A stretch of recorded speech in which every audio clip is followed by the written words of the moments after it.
Prodi PGSD UAS Pendidikan Agama Kristen. Di sini saya memilih isu lingkungan tentang polusi air.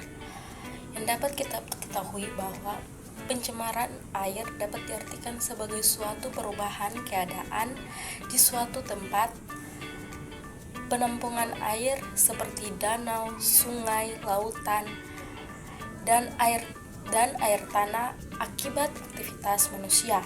Perubahan ini mengakibatkan menurunnya kualitas air hingga ke tingkat yang membahayakan sehingga air tidak bisa digunakan sesuai peruntuknya.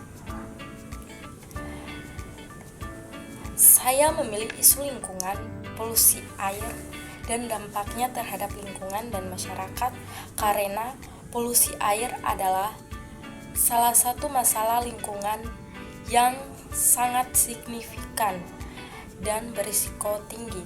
Polusi air terjadi ketika bahan-bahan berbahaya seperti limbah industri, sampah plastik atau bahan kimia beracun mencemari sumber air yang kemudian berdampak pada ekosistem dan kesehatan manusia.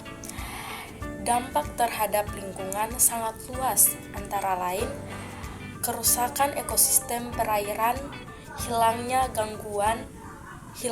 keanekaragaman hayati, dan gangguan pada rantai makanan. Polusi air juga dapat mempengaruhi kualitas tanah dan udara yang saling berhubungan. Bagi masyarakat, polusi air menjadi ancaman serius karena mengurangi akses terhadap air bersih dan dapat menyebabkan berbagai penyakit seperti diare, kolera, hingga penyakit kulit. Dengan demikian, meningkatnya aktivitas manusia dan urbanisasi, polusi air semakin parah menjadikan isu ini semakin mendesak untuk diatasi.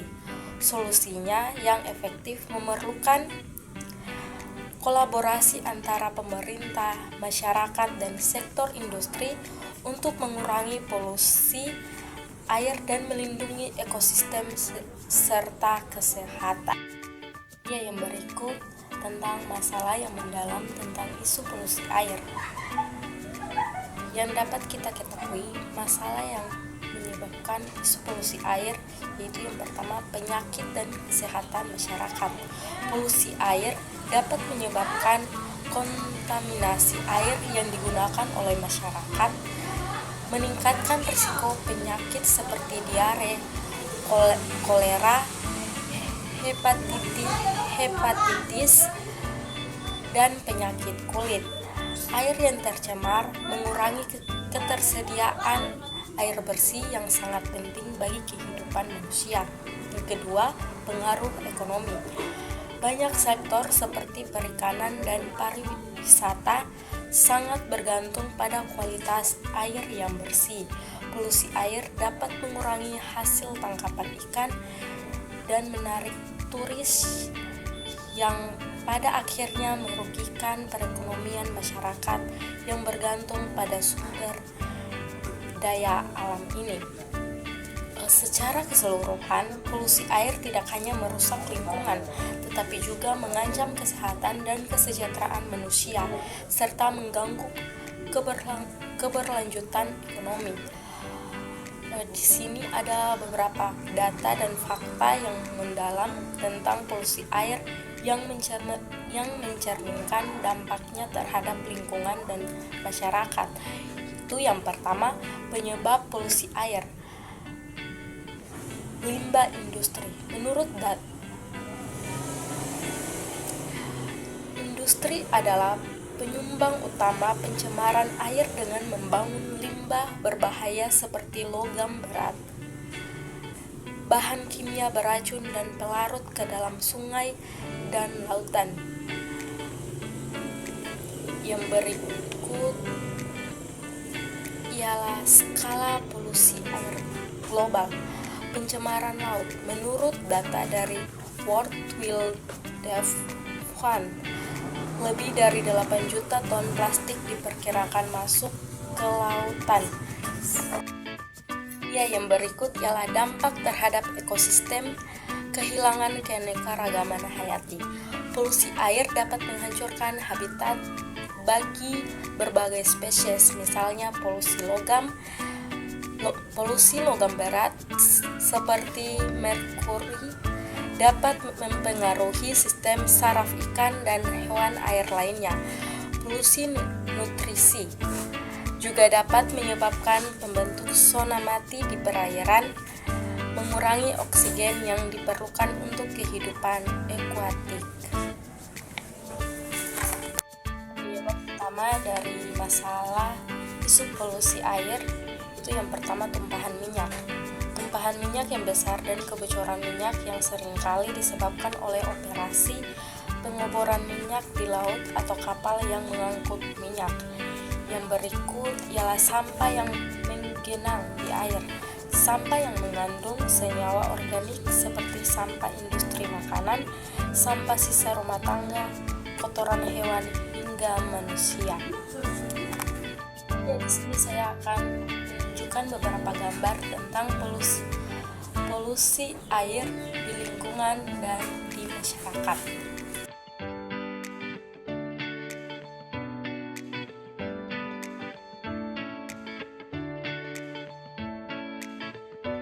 Pandangan Kristiani tentang penciptaan dan tanggung jawab manusia terhadap alam sangat relevan dalam konteks masalah polusi air, karena agama Kristen mengajarkan bahwa alam ciptaan Tuhan adalah baik dan manusia diberikan tanggung jawab untuk merawatnya. Di sini ada beberapa penjelasan tentang penciptaan sebagai tanggung jawab manusia. Dalam pandangan Kristiani, Allah menciptakan alam semesta dengan tujuan tertentu dan memberi manusia tanggung jawab untuk merawat dan mengelola ciptaannya. Dalam Kejadian 1 ayat 28, Allah memberkati mereka dan berfirman kepada mereka, beranak cuculah dan bertambah banyak, penuhilah bumi dan taklukkanlah itu. Kuasailah ikan-ikan di laut, burung-burung di udara, dan segala binatang yang merayap di bumi. Ayat ini menunjukkan bahwa manusia diberi kuasa atas ciptaan Tuhan, termasuk alam dan segala isinya. Namun, kuasa ini tidak berarti untuk mengeksploitasi atau merusak alam. Sebaliknya, itu adalah panggilan untuk merawat dan menjaga keseimbangan alam. Dan Kejadian 2 ayat 15, Tuhan Allah mengambil manusia itu dan menempatkannya di Taman Eden untuk mengusahakan dan memelihara taman itu. Dalam ayat ini, Tuhan memberi manusia tugas untuk mengusahakan dan memelihara Taman Eden, yang mencerminkan tanggung jawab manusia untuk menjaga dan merawat bumi serta segala makhluk hidup di dalamnya, termasuk air. Yang berikut ialah manusia sebagai penjaga bumi. Ajaran Kristiani mengajarkan bahwa manusia adalah penjaga bumi, dan ini mencangkup menjaga kualitas lingkungan termasuk air. Pencemaran air adalah salah satu bentuk ketidakpedulian terhadap amanah ini. Alkitab menegaskan bahwa merusak ciptaan Tuhan adalah dosa. Dalam kitab Mazmur 24 ayat 1, Tuhanlah mempunyai bumi serta segala isinya, dunia dan semua yang diam di dalamnya. Ayat ini mengingatkan kita bahwa bumi dan segala isinya, termasuk air, adalah milik Tuhan. Kita sebagai manusia tidak memiliki hak untuk merusak atau mengabaikan ciptaannya, tetapi harus menghargai dan merawatnya dengan penuh tanggung jawab. Yang berikut dalam kitab Roma 8 ayat 19-21. Sebab dengan penuh rindu seluruh makhluk menantikan saat-saat di mana anak-anak Allah akan menyatakan kemuliaannya, karena makhluk itu telah ditaklukkan kepada kerasakan, bukan oleh kehendak mereka sendiri, tetapi oleh karena Dia yang menaklukkan mereka, dengan harapan bahwa makhluk itu sendiri akan dibebaskan dari perbudakan kebinasaan dan memperoleh kemerdekaan yang mulia dari anak-anak Allah. Ayat ini menggambarkan bahwa seluruh ciptaan termasuk alam dan air mengeluh dan menantikan pemulihan. Ketika manusia tidak merawat bumi dengan baik, kita turut menyumbang pada kerusakan yang dialami oleh ciptaan lain. Yang berikut ialah solusi berdasarkan prinsip-prinsip ekoteologi Kristen dan bagaimana solusi tersebut dapat diterapkan dan dampaknya terhadap lingkungan dan masyarakat. Prinsip ekoteologi Gereja Kristen mengajarkan bahwa umat Tuhan harus bekerja bersama-sama untuk melindungi bumi. Ini mencangkup kerjasama lintas denominasi serta dengan berbagai pihak dalam masyarakat seperti pemerintah dan sektor swasta. Solusinya, kolaborasi untuk pengelolaan sumber daya alam. Gereja dapat bekerja sama dengan pemerintah dan organisasi lain untuk merumuskan kebijakan yang lebih baik terkait pengelolaan air dan pengurangan polusi air. Yang berikut, aksi kolektif menyelenggarakan kampanye lingkungan bersama di tingkat komunitas dan gereja untuk membersihkan sungai, mengurangi polusi, dan menanam pohon di sepanjang kawasan perairan untuk menjaga kualitas air. Kita dapat menerapkannya dalam melibatkan jemaat gereja dalam aksi-aksi bersih lingkungan seperti membersihkan sungai, mengurangi penggunaan air serta secara berlebihan, dan mengajarkan nilai-nilai ekologi Kristen dalam kebaktian atau pendidikan iman. Membangun kemitraan dengan organisasi lingkungan untuk mendukung kampanye konservasi air dan penanggulangan polusi air di tingkat lokal dan nasional. Dampaknya, yang pertama, lingkungan.